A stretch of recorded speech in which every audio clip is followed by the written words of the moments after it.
All right, let's dive into something that's been buzzing in the solar tech space lately, ZNShine's new graphene-coated TOPCon modules. Now, I know what you're thinking, another solar panel innovation?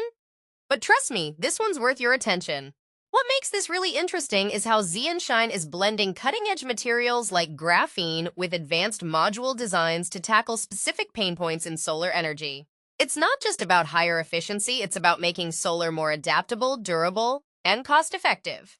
So, first up, the 670W module. Personally, I think this is where ZNShine is flexing its engineering muscles. They've packed 264 quarter-cut cells into a gapless design, which is a big deal because it maximizes the active area of the panel. But here's the kicker. They've also shortened the cell bus bars. Why does that matter? Well, shorter bus bars mean lower resistance and fewer power losses. It's like upgrading from a clogged highway to a smooth expressway for electrons. And the fact that they've framed it in steel instead of aluminum? That's a bold move.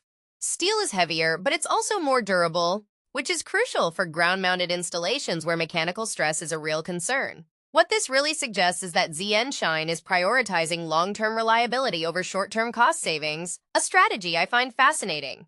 Now let's talk about the 750W module. This one's a beast, designed for utility-scale projects. The standout feature here is the Busbar-Free design. No bus bars mean more active cell area and less silver consumption. Silver, by the way, is one of the most expensive components in solar panels, so cutting down on it is a big win for cost efficiency.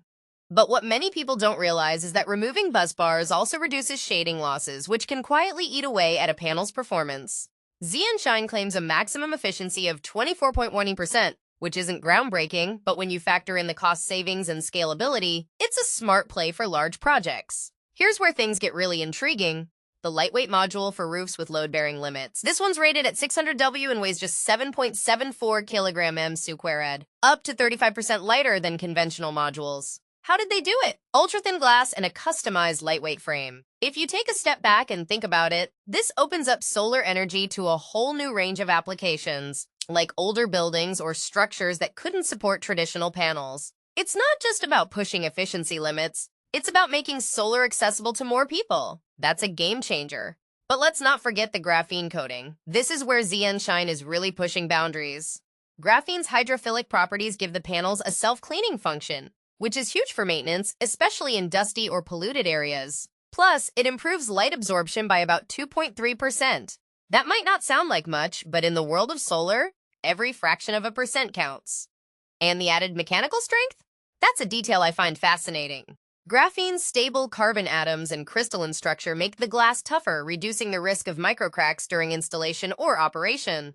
It's like giving your solar panels a suit of armor. So, what's the bigger picture here? In my opinion, ZNShine is not just innovating for the sake of innovation. They're addressing real-world challenges, durability, cost, accessibility, and doing it in a way that feels thoughtful and strategic. Sure, graphene is still an expensive material, and we'll have to see how these modules perform in the long term. But if you ask me, this is a sign of where the solar industry is headed. Smarter, more tailored solutions that go beyond just chasing efficiency records. This raises a deeper question. As solar technology evolves, will we see more companies focusing on niche applications rather than one-size-fits-all solutions? Personally, I think that's where the future lies. What do you think? Are ZNShine's graphene-coated modules a game changer or just another incremental step? Let me know in the comments below. And if you enjoyed this deep dive, don't forget to hit that like button and subscribe for more tech analysis. Until next time, keep thinking big.